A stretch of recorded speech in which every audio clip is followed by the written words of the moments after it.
adduna yëpp xam nañu Thierno Moule Sow Europe yëpp ak Amérique xam nañu Thierno Moule Sow le grand marabout tradipraticien khalife général des djinns mooy préparer la deuxième grande tournée européenne à partir du 25 janvier un grand luuma des djinns waaw la ñuy organiser woo jinne yëpp ñu ñëw lu mu soxla ci ñoom mu wax leen ko jinne yi defal ko journée mémorable boobu nag amoon na daaw nit ñi jugee fu nekk ci Europe ñëw le 25 janvier bii nag lay amaat ca banlieue parisienne salle Girafe nekk ca 154 avenue Gallieni 93 170 Bagnolet la salle où il a terrassé deux grands djinns Thierno Moule Sow fa la daanee Tamtamarosi yónni ko mu dem te ñëw sant ko li mu ko bëgg dëj ko mu toog ak judrul moom jinne mësu koo yàpp du tout jinne yi moom rek la ñu ragal mu yore jinne yëpp ci loxoom lu mu leen sant ñu def fu mu leen yónni ñu dem Alaaji Thierno Moule Sow moo daaneel buuru jinne yooyu ñu naan haha nga xam ni moom amoon na ay combat yu dul jeex ba noppi am zéro défaite moom Alaaji Thierno Moule Sow moo ko ne rëkk mooy jinne boobu nga xam ni moo doon def catastrophe maritime yu rëy yi moom la ne ciix te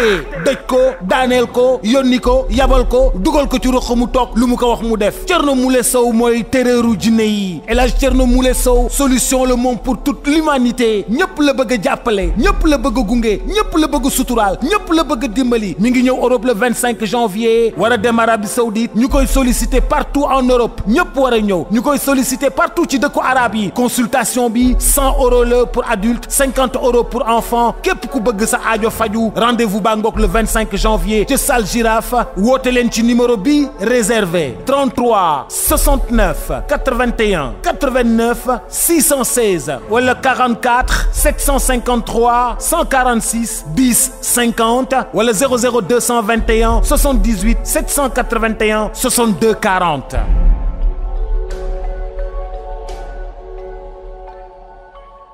Vous voyez, dans cette pharmacie-là, il y a combien de boîtes? Il y a 1 millier de boîtes. Les médecins ne peuvent pas retenir tout ça dans la tête. Donc le rôle du délégué, c'était de leur présenter les produits, leur expliquer ce qui est bien pour le malade et ça facilite la prescription.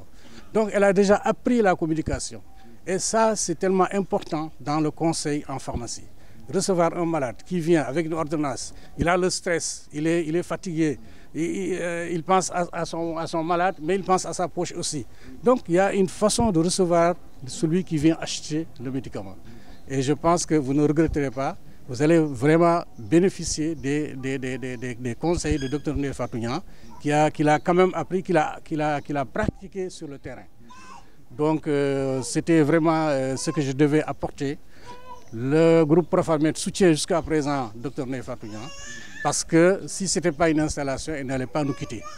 Et c'est avec gaieté de cœur que nous lui souhaitons une bonne continuation. Et nous remercions tous les Goréens de l'avoir soutenu parce que ce n'était pas évident de trouver une place ici pour édifier une pharmacie. Et sur ce, je lui souhaite une bonne continuation et je vous remercie. Je remercie à tous les Goréens. Merci. Fatou Niang laa tudd donc docteur en pharmacie la Cheikh Anta Diop laa jàngee donc j'ai eu mon doctorat maa ngi koy am 2025 donc depuis dañuy dugal suñu dossier pour am 2015 voilà depuis dañuy dugal suñu dossier pour am pharmacie donc en 2002 ñu attribué ñu site de Gorée 2022 donc bi ñu attribué site de Gorée bi c'était pas facile pour ñu am local bu ñu ko def parce que c'est pas la première fois aussi site bi génn mais parfois problème de local wala moyen aussi day posé wu lu bëri donc voilà donc dañoo ñëw approché wu ci mairie bi donc on a trouvé maître Augustin Senghor ak personnel bi yëpp ñoom ñëpp a si jàpp vraiment donc jox ñu local bu mën a def pharmacie bi donc voilà. métti na vraiment métti na parce que soo soxlawee garab da ngay dem ba Dakar pour am ko guddi gi boo amee dara lu la gàllankoor il faut que nga xaar ba matin bi nga deg soog a am sa garab parfois am na yoo xam mënul xaar yenn urgence yi mënul xaar donc moo tax am pharmacie Gorée c'est important xaw ma lu tax bu njëkk ba kenn xalaatu ko woon bon man loolu laay wax chaque jour parce que dañ ko war a xalaat parce que Gorée comme ni ma koy waxee oto du fi génn pour dem Dakar chaloupe bi mooy génn parfois mun na am panne donc duñu génn ñu soxla garab nu ñuy def donc voilà loolu moo ñu gën a motiver moo tax ñu ne nañ def pharmacie bi fii à Gorée. Bon je saurais dire parce que booy dépenser doo xam exactement lii ak lii mais bon bëri na quand même. incha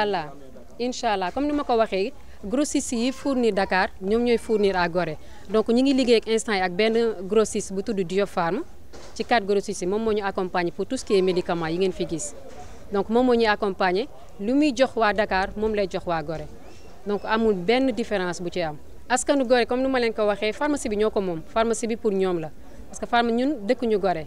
mais léegi moom ay Goréen leen comme on dit donc mënoon nañ def pharmacie bi Dakar comme fi ñu dëkk mais lu tax ñu xalaat Gorée parce que Gorée dafa war a am pharmacie.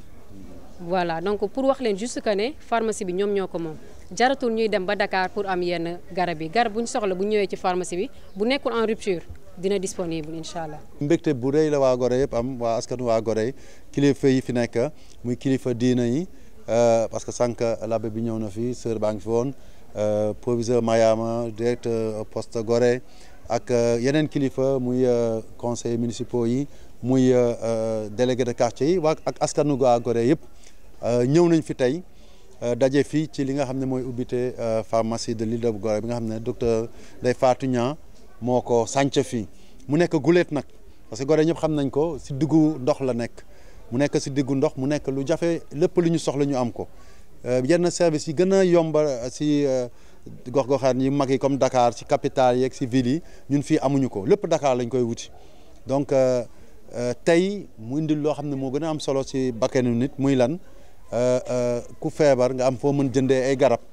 donc tey dañuy sant yàlla bi mu ñu ubbilee pharmacie bi te ni ma ko waxee sànq mënoon na ne man diplômé la université laa génne ni sama naataango pharmacien yi damay xool benn béréb wala benn gox boo xam ne foofu moo am lim bu gën a takku ci askan pour dem ubbi ko foofu mais fii la ñëw Gorée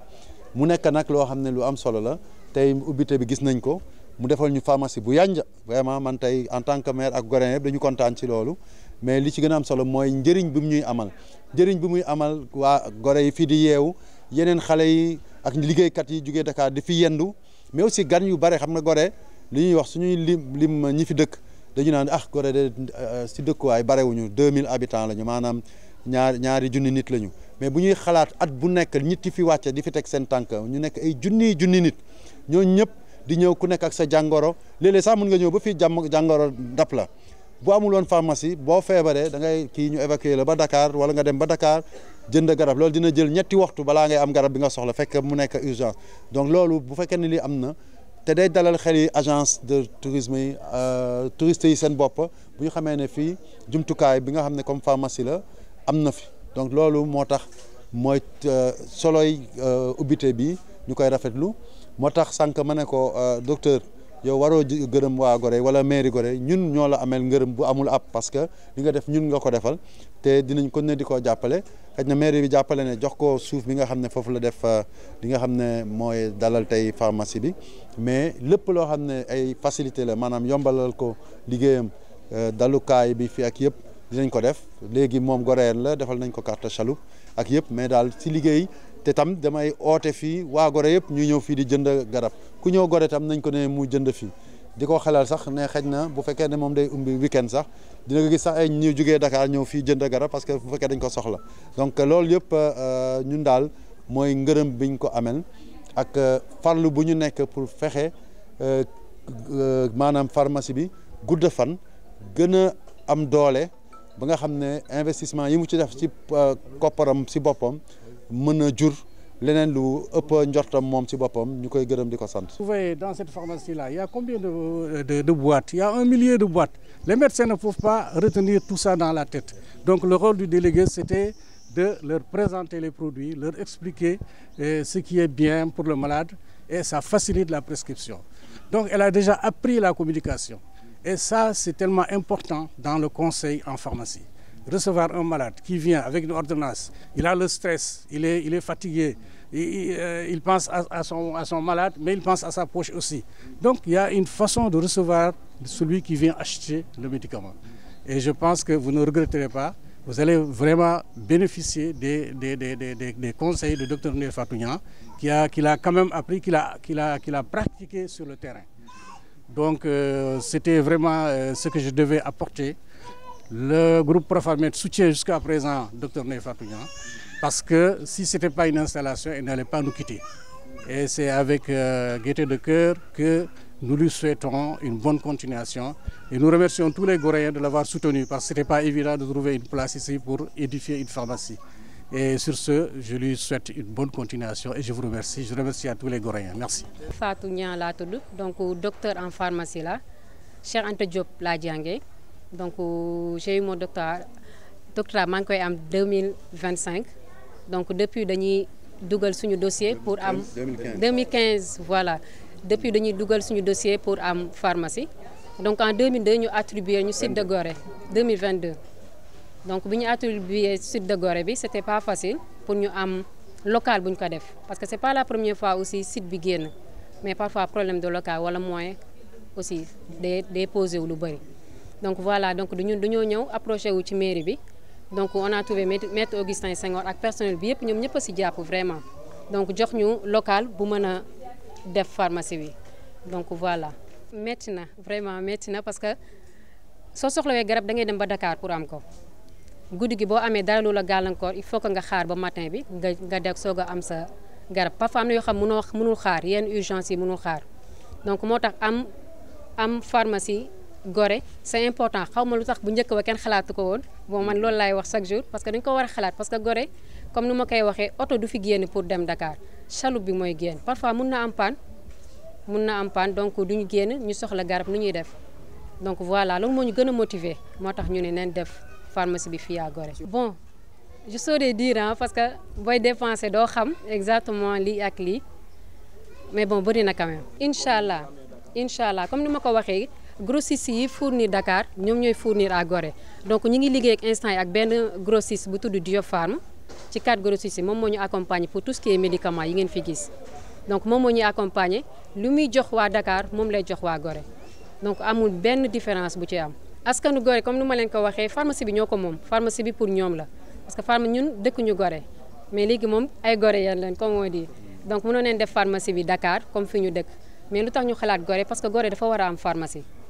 Voilà donc pour wax leen juste que ne pharmacie bi ñoom ñoo ko moom jaratul ñuy dem ba Dakar pour am yenn garab yi garab bu ñu soxla bu ñu ñëwee ci pharmacie bi bu nekkul en rupture dina disponible incha allah. mbégte bu rëy la waa Gorée yëpp am waa askanu waa Gorée kilifa yi fi nekk muy kilifa diina yi parce que sànq l'abbé bi ñëw na fi sœur baa ngi fi woon proviseur Mayama directeur poste Gorée ak yeneen kilifa muy conseillers municipaux yi muy délégué de quartier yi waa ak askanu waa Gorée yëpp. ñëw nañ fi tey daje fii ci li nga xam ne mooy ubbite pharmacie de l'île de Gorée bi nga xam ne docteur Ndeye Fatou Niang moo ko sànc fii mu nekk guléet nag parce que Gorée ñëpp xam nañ ko si diggu ndox la nekk mu nekk si diggu ndox mu nekk lu jafe lépp lu ñu soxla ñu am ko yenn service yi gën a yomba si gox-goxaan yi mag yi comme Dakar si capitale yeeg si ville yi ñun fii amuñu ko lépp Dakar lañ koy wuti donc tey mu indil loo xam ne moo gën a am solo si bakkanu nit muy lan ku feebar nga am foo mën jëndee ay garab donc tey dañuy sant yàlla bi mu ñu ubbilee pharmacie bi te ni ma ko waxee sànq mënoon na ne man diplômé la université laa génne ni sama naataango pharmacien yi damay xool benn béréb wala benn gox boo xam ne foofu moo am lim bu gën a takku ci askan pour dem ubbi ko foofu mais fii la ñëw Gorée mu nekk nag loo xam ne lu am solo la tey ubbite bi gis nañ ko mu defal ñu pharmacie bu yànja vraiment man tey en tant que maire ak Goréen yëpp dañu kontaan ci loolu mais li ci gën a am solo mooy njëriñ bi mu ñuy amal njëriñ bi muy amal waa Gorée yi fii di yeewu yeneen xale yi ak liggéeykat yi jugee Dakar di fi yendu mais aussi gan yu bare xam nga Gorée li ñuy wax suñuy lim ñi fi dëkk dañu naan Gorée de si dëkkuwaay barewuñu 2000 habitants lañu maanaam ñaari junni nit lañu mais bu ñuy xalaat at bu nekk nit yi fi wàcce di fi teg seen tànk ñu nekk ay junni nit ñooñu ñëpp di ñëw ku nekk ak sa jàngoro léeg-léeg sax mën nga ñëw ba fii jàngoro dap la bu amul woon pharmacie boo feebaree da ngay kii ñu évacuer la ba Dakar wala nga dem ba Dakar jënd garab loolu dina jël ñetti waxtu balaa ngay am garab bi nga soxla fekk mu nekk urgence donc loolu bu fekkee ne lii am na te day dalal xel yi agence de tourisme yi touristes yi seen bopp bu ñu xamee ne fii jumtukaay bi nga xam ne comme pharmacie la am na fi donc loolu moo tax mooy soloy ubbite bi ñu koy rafetlu moo tax sànq ma ne ko docteur yow waroo gërëm waa Gorée wala mairie Gorée ñun ñoo la amel ngërëm bu amul ab parce que li nga def ñun nga ko defal te dinañ ko ne di ko jàppale xëy na mairie bi jàppale ne jox ko suuf bi nga xam ne foofu la def li nga xam ne mooy dalal tey pharmacie bi mais lépp loo xam ne ay facilité la maanaam yombalal ko liggéeyam dalukaay bi fi ak yëpp dinañ ko def léegi moom Goréen la defal nañ ko carte chaloupe ak yëpp mais daal si liggéey te tam damay oote fii waa Gorée yëpp ñu ñëw fii di jënd garab ku ñëw Gorée tam nañ ko ne mu jënd fii di ko xelal sax ne xëj na bu fekkee ne moom day umbi week-end sax dina ko gis sax ay ñu jugee Dakar ñëw fii jënd garab parce que bu fekkee dañ ko soxla donc loolu yëpp ñun daal mooy ngërëm biñ ko amel ak farlu bu ñu nekk pour fexe maanaam pharmacie bi gudd fan gën a am doole ba nga xam ne investissement yi mu ci def ci kopparam si boppam mën a jur leneen lu ëpp njortam moom ci boppam ñu koy gërëm di ko sant.